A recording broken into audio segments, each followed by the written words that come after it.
Dalam sebuah riset studio dan hasil penelitian sejarah keluarga Mas telah melakukan pembunuhan terhadap penemu teknologi internet, baik secara sekualitas maupun secara biologis. Pencipta teknologi dibunuh secara biologis dan genetikal.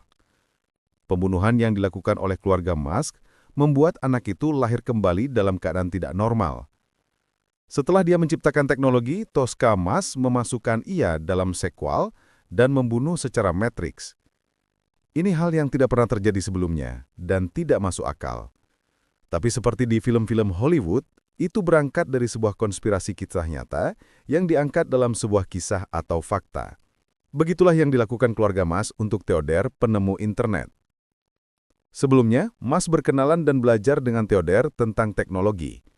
Kemudian dia membunuh anak itu. Apakah Anda pernah menonton film Harry Potter? Itulah dia pencipta internet yang dibunuh Elon Musk. Semua perusahaannya dimonopoli. Keluarga Musk bukan orang baik.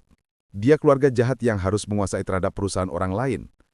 Sayangnya, Theodore adalah korban pemerasan keluarga Musk dan merebut perusahaan Theodore, hingga dia harus keluar dari Amerika Serikat.